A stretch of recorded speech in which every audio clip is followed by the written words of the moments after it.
Hey, are you in a new stage in life where you don't have friends? You have lost your friends. It's not that you lost them, it's that your life isn't jiving with theirs. Things in your life have changed. Maybe you're suddenly retired. Maybe you got a promotion at work and you're now the boss, and all your peers that were your pals really don't talk to you as much anymore. Maybe your kids have gone off to college and all those parents that you used to hang out with at hockey or soccer or that were connected to you from your children are no longer your friends. Maybe you have moved and you live somewhere completely different and you're in a situation where you're 45 and you need a new tribe. I'm going to call this over 45 and I need a new tribe because I think that happens when we reach that point of maybe midlife that our friends change. And I'm going to help you with that. I'm going to help you to figure out how to find new friends. And that sounds really like a challenging thing to do, doesn't it? But it's not. And the neat thing is when you're over 45 or over 50, like me, you will find that the friends that you meet are more like you than any of the friends you've ever had when you were younger.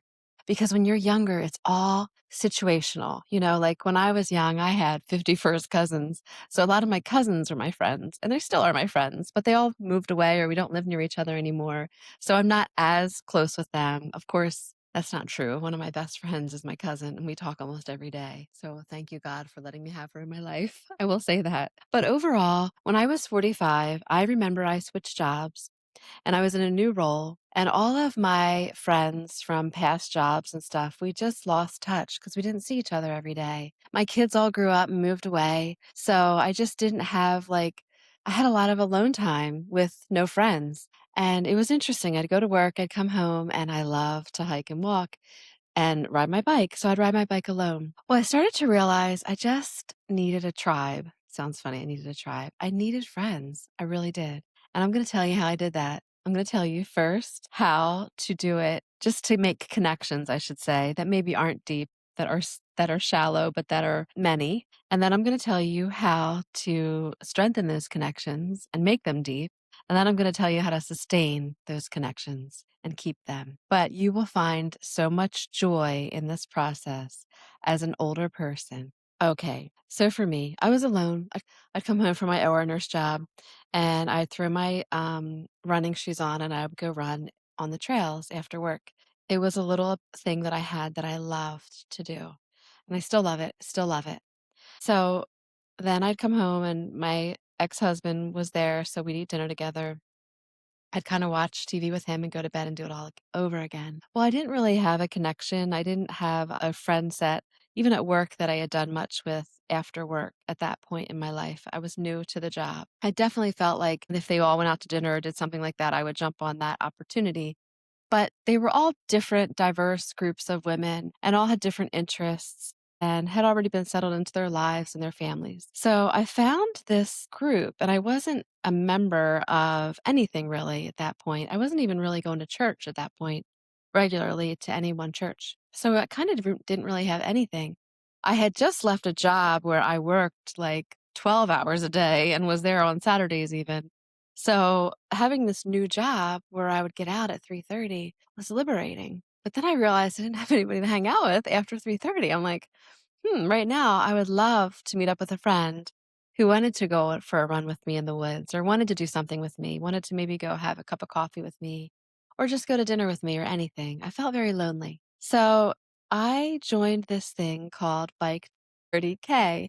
And we have a bike club in Lancaster. And there's a running club too. I actually did go to the running club one time too. But I decided I was going to try to meet people that were similar to me. I enjoy riding my bike alone. I had ridden, look, I'm 45 years old. I had never ridden a bike with another person except for when I was a teenager. My cousin and I used to ride our bikes to work every day. But other than that, when I would go on a bike ride, I would do like usually a 16 to 20-mile bike ride completely by myself. Never once did I ever ride next to another person, except for when I did like a triathlon on my bike. So I decided to ride with this group called Bike to 30K, where it was I definitely was advanced enough to ride more than a 30K bike ride, but I knew it was a way that I could meet people and ride with other people. So I immediately just, it was kind of a neat thing because we were all in this together. And a lot of the people that were there were past people who had ridden their bikes in the past and had started riding again. Or one of the girls, women there, she was from New York and she had just moved from New York to Lancaster recently. So she was, I think, believe, trying to make some connections just like me. So it was fun because as I was in this group, I don't know how many weeks the group lasted. I think we met every Monday or Tuesday, once a week, and we were working our way up to a 30K bike ride very slowly. And it was all different levels. Most of the people were very slow to start. There were some people that I don't think would have ever advanced beyond like the pace that we were going at the bike to 30K. But then there were some people that were really advanced. Well, I found that there were about 6 or so of us in the bike to 30K that were kind of going the same speed. So while some people were a little faster and some people were slower, we were about the same speed. So when you're at the same speed with people and you're riding, you talk. It's kinda neat because you can kinda talk to someone and be in the middle of a really neat conversation with one person, and then that person either falls behind or they get ahead of you, and then you, like, ride with another person and you talk to that person for a little bit, and you really get to know people, and I fell in love with riding with other people. Started this Monday night bike ride. That was just phenomenal. I was so excited about it because it was kinda like we were all people who were in the bike club, but it wasn't like a formal bike club event, I don't think. We just started doing it on our own because we all found that we could get together on Monday nights. There was a connector person, I call them connector people, people who connect other people. His name was Tom, and he kinda pulled us all together. Him and his other friends pulled us together in this Monday night group. And it was consistently, very consistent that they always met. And it was nice because we didn't usually ride till 6 p.m. at night.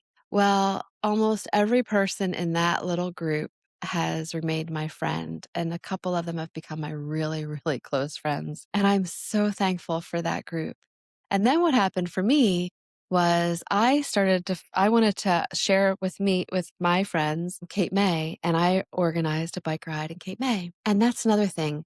Say you see that there's a Bible study of people that maybe do the same thing that you do. It doesn't have to be bike riding. Maybe there's a group at a church that all go hiking once a week, or maybe there's a group of all women who have young children, or maybe there's a group of men that meet that, I don't know, like motorcycles or racing or UFC fighting, which I would like that. But maybe there's like a group of people that you find. And there's another way to find these groups. You know, you can find these groups on Facebook. Sometimes you can find them there's a meetup app that you can go onto, and there's all these different groups that you can meet up on. You could even just Google things to do in whatever city you're in, and then dive on it. Dive on it. If it's something that you really like to do, dive on it. And don't be persuaded. This is the thing. Don't think that you only have to be persuaded to do something with someone else. Like, what if you have a friend that likes to knit and you kind of like to knit, but you really don't that much, but you're like, well, I'll go with you because I know that you like to knit. Fine, go with them. But don't put all your heart and time and soul into something that you hate to do, or not hate to do, but you don't really find it a true passion of yours because you want to meet people that are similar to you. It's really joyful when you have a person that you can call and you can say, hey, do you want to do a 20-mile bike ride with me? Or you can plan, maybe you decide to start planning the bike rides on Thursday nights. Maybe you decide, okay, we do this Monday night one, but every Thursday night I can ride. So you become the connector and you reach out to like a handful of people and you say, hey, I'm going to set up a ride starting at this point. We're going to go 15 miles and we're all going to head over to this pub and we're going to get, it's taco night. We're going to get tacos and beer or whatever you want to drink. And it's just you plan it after you start getting, even if you don't have a tight group of friends, sometimes that friend of a friend will become your friend. And I'll give you a story. I was riding my bike with a group of people, and this woman who I barely knew rode up to me. And I think we started talking about camping for some reason. And I had never met her before. And I think she could feel that I liked to camp because I talked about how I love to be outside. I think we were talking about hiking. I barely knew her, and I didn't really even think about it when she rode away because she was off to talk to the next person. And then, like a few weeks later, I feel like she either inboxed me on Instant Messenger. Somehow she reached out to me. She didn't have my phone number, but somehow she found contact with me. And she asked me to do this crazy thing. She goes, "Would you like to go bike packing with me if I can get a group of women together to go on a bike packing trip?" And it would be like 3 days where we would ride our bikes, like, 30 or 40 or 50 miles, and then we would camp. And then we would ride another 30, 40, 50 miles and camp. And so it was called bike packing, just like backpacking, but on a bike. Oh my gosh. I felt like this elation that this was an opportunity for me because it's the kind of thing that I would love to do. I wouldn't want to do it alone. I really have to be honest. I mean, maybe now I would do it alone, now that I'm more experienced with it, but I wouldn't necessarily maybe sleep in a hammock the way we did in isolated areas like we did alone, knowing that I had her with me. And it was neat because she was only able to find 2 women that would do this with her at this time period. I'm sure she asked a couple more. And I have a whole podcast about this called Friends of a Different Elk or Friends of the Same Elk, I'm sorry. If you listen to my podcast at all, it's a really neat episode early on when I first started. And I love the episode because it talks about our experience bike packing. But that those 2 women that I became friends with are my friends right now, and they're two of my closest friends. And we've actually done a couple bike packing trips. We've actually traveled with one of them. I traveled to Costa Rica. We've gone on vacations to Saratoga. We've done just different things together, and we're still friends. And it's all because this woman who I barely knew reached out to me knowing that I like to camp and asked me to go on a bike packing trip with her. And then I made another friend from that same bike experience. I started planning these bike packing trips, not bike packing trips, weekend biking beach trips. Sorry. I love where I live. I grew up in Cape May. I don't live there now, but I grew up there and I was so excited to share my hometown with a bunch of my bike friends. So we ended up, all I did was I picked a date. I found a hotel that was less expensive than the other hotels, which is really hard to find in Cape May, and I doubt there's any that are less expensive anymore. I think there's only one, I won't say which one it is, on Ocean Drive that I've seen that actually has not been rebuilt and has not been redone and is maybe less expensive than other ones. But anyway, they're all very expensive. But either way, we all booked rooms for 2 nights, a Friday and a Saturday night at this hotel. And I knew I had to do it early the first weekend in May because that weekend was before graduations. And also the second weekend in May, all the prices like kind of jumped up at the hotels. So I basically said, all right, this is the weekend we're going. This is the hotel. If you want to book a room, book it now, and I will plan the trips. And then I just sent out a flyer that had each of the trips. Like Saturday morning, we were going to do like a 46-mile bike ride that I planned. And then the next morning, I think we are going to do like a 20-mile bike ride. And then I only organized one dinner. Well, when I was there, I had given everybody a list of my favorite places to go and favorite things to do in Cape May because there were like going to be 15 people that were coming. And there's no way you can organize all 15 people to do exactly what you want them to do at all times. So I basically had 2 structured rides and 1 structured dinner. And all I said was, whoever wants to go to dinner Saturday night, let me know and I'll find a restaurant and I'll make a reservation. Well, my whole point of this whole story is to tell you that one of my absolute best friends came on that trip and I had never met her I had never met her and I didn't know she was going to become one of my best friends, truly one of my best friends. And she was walking down the road and she stopped me and she had a mask on and she started speaking to me.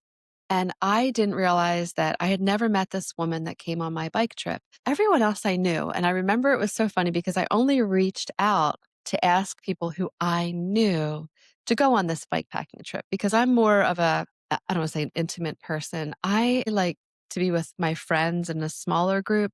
So I didn't want to just say, yeah, whoever can come and then have like 40 or 50 people that I had to change the way I was going to do it. I wanted more intimacy. So I had only invited people who I knew. But meanwhile, she reached out to me and out of the blue, I get like an email or another message from her saying, can I come on the Cape May trip? Me and my friend would like to come on this Cape May trip. So I'm like, who is this woman? I don't know her. And I think she mentioned a friend had told her about the Cape May trip. And I don't even think I knew who the friend was that she told her about it. I'm like, okay, well, it must have been a friend of a friend of a friend of a friend. Well, I told her where we were booking our rooms and she booked a room. So we were talking and I thought she was this young girl because she was all trendy and she just had this cute little young voice and she was like bopping around and she had trendy clothes on. I thought she was real young. So I said hello to her, introduced herself, and I know I think she said thank you for planning the trip or whatever. So then later she was sitting next to our hotel room. We had these open, the hotel rooms where the door comes right out to the little balcony. And I see her sitting there eating a peanut butter and banana and bacon sandwich or something. And I said to her, I looked at her and I did a double take and I just said something casual because I didn't realize she was the same girl that had the mask on. I just thought she was like our neighbor at the motel. I didn't know if she was even on the bike ride.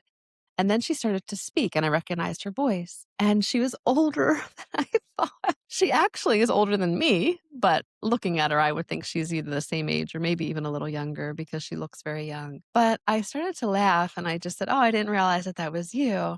And I asked her what she was eating, and she was eating a sandwich from the peanut butter store in May. I love the peanut butter store. I usually, when I'm there, will go to the peanut butter store and take a little bit of some kind of weird peanut butter home that's all flavorful that I would never ever eat except for the fact that it's like a special treat. But anyway, so she became one of my closest friends, and she's actually one of those people when I'm in dire straits and I don't know who to ask, what question, or I need help, I need advice, and I have these questions that I would never ask anybody because I would be embarrassed to ask them. I'll call her and I'll ask her, and she'll give me sound, solid, truthful advice. Or she'll make me think, even if she doesn't give me advice, she'll make me think about what my concern is in a logical way and a caring way. So, what I want to say is first, I was going to tell you how to make connections. And one way is just to look for different groups doing things around your town that you like to do, and then go there and hang out with those groups of people. And then also immerse yourself in it. If there's opportunities to jump on something outside of that and get more involved with people. So that's one way to make friends. Another thing is, actually, in my little town, I moved into a new neighborhood and the neighborhood had a book club and I joined the book club. And I'm so happy I joined this book club. The first time I went to the book club, I realized I was the youngest person there. Everyone there was retired and a little bit older. And wow, there's like about 8 of them, 8 of these women from my neighborhood, and they're so wise. And I created a little group there with the book club. And it's nice because now I feel like I could email that group of women and ask them a question or just even create a little gathering of my own at my own house and invite them to come too. And they would come. And I feel like I have more connection with what's going on in my neighborhood because I get to hear when I go to book club all the latest gossip around town, or not gossip, but maybe who got in trouble with HOA or what happened this time, or just who moved into that new house down there, or just it's kind of fun because I feel connected. If you had asked me when I was 45 years old, who my friends were going to be in the future, I would not have known that I was going to have a new set of friends, a new group of friends. And another thing is neighbors. Reach out to your neighbors. Don't, I know you're supposed to keep a certain distance with your neighbors, and that's great. And you should keep a certain distance with your neighbors out of respect. But if you have a certain neighbor that you're driving with and you're connecting with, do nice things for them, stay connected to them. And the thing, too, I wanted to tell you, church.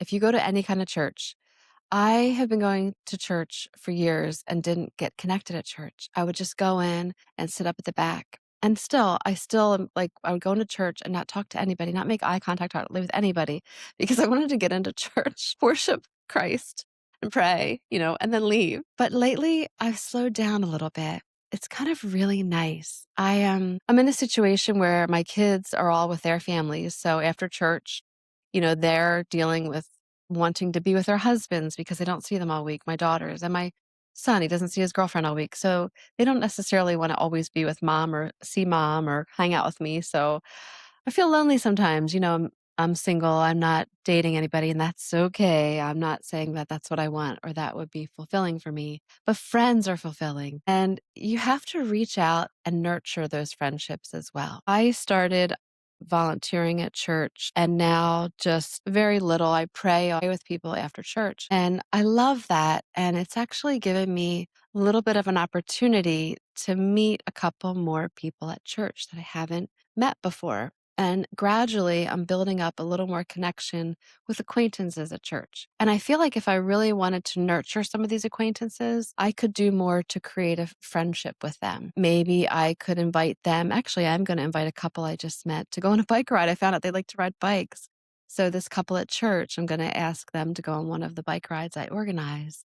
And it's nice because they're older and I don't it's just gonna be fun. It's gonna be fun to have them come and join in on my little tribe of bikers. And even if they don't ride all the time, or maybe they'll make a connection with someone that they meet there that's close to their age or close to their riding speed, and then they'll have people to ride bikes with and to hang out with too. So there are different ways to get involved in your community. And the neat thing about being over 45 is that instead of just situational friends, like your kids at school, their friends, or work friends, you can create your own friends that are similar to you, that like to do the same things that you like to do. Now, connecting was what I talked to you about.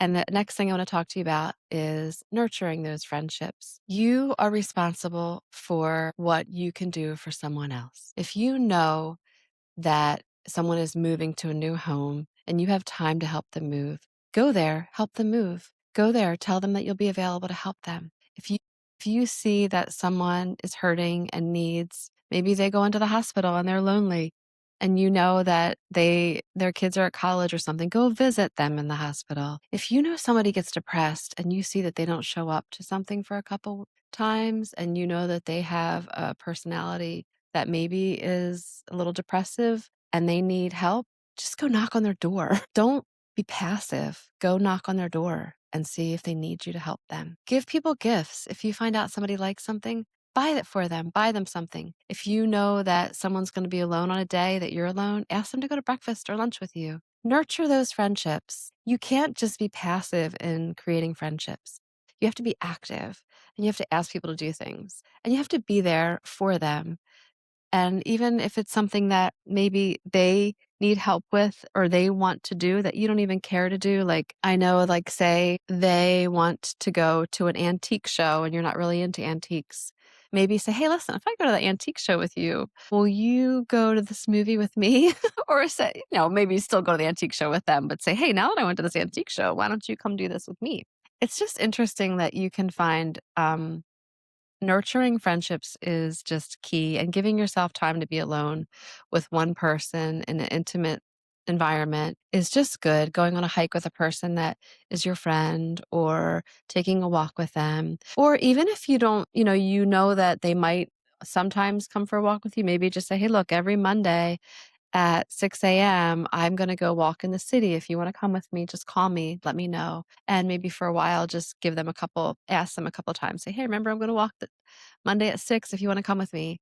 Instead of just feeling bad for yourself that you're alone all the time, reach out, make connections, do stuff, plan things, but also nurture friendships by doing things for other people, buying people things. If you know they like espresso, maybe pick them up an espresso on the way to their house, or invite them over for an espresso if you like to make espresso. I love to make espresso. That's how you nurture friendships.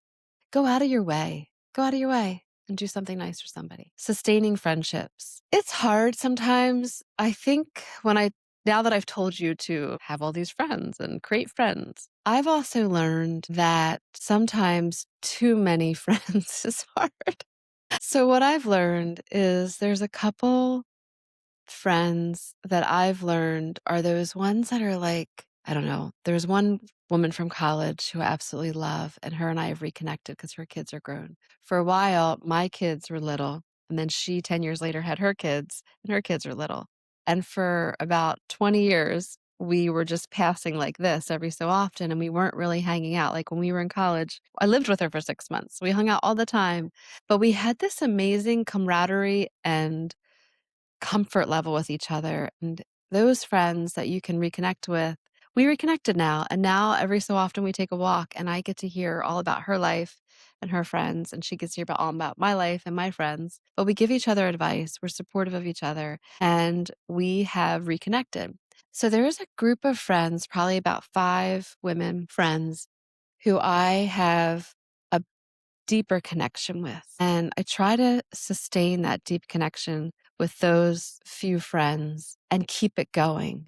And it's hard sometimes because we all get busy. But I feel like you have to figure out who that core group of people are that are absolute. I don't want to say the ones that you love, but almost the ones that you could imagine yourself. And this is what I always say, and this is really weird. Imagine yourself maybe if you had to live on a deserted island with just like 10 people. Who would those 10 people be, or 5 people? Those are the people that you would want to keep that really strong, sustainable connection with. A lot of my friends like that one woman I was telling you that was eating my peanut butter sandwich in Cape May, she just moved. And it makes me so sad because I almost felt so selfishly sad for myself because I wasn't going to have her near me anymore. But I realized that I can still call her on the phone, not as frequently as we used to be able to see each other, but I can still call her and I can go visit her where she lives, which is really far away. But I can stay connected to her that way, and I will because I truly do care for her. And there's my like I said, my cousin who's my best friend, she lives 3 hours from me, but we've managed to stay really close, and there have been times when I have really needed her and times that she has really needed me, and we pull through for each other. There's that group of, like, 5 friends on your hand that you know you need to be in their life and don't lose them. You need to stay connected to them, and the nice thing about those friends is sometimes if you do lose connection maybe for a few years, those are the friends that you know you can call and they'll still be there for you. But as far as finding your tribe, if you told me at 45, the age 45, that I would have this tribe, I never would have believed it. And I'm so thankful for the people that I've met along the way in this past 10 years, because I'm 55 now, that I have my new tribe. And basically, I'm telling you that you can find your tribe after 45. And it's not hard. You just have to put a little effort in and you have to nurture your friendships and then sustain them. And you have to put effort in and work in.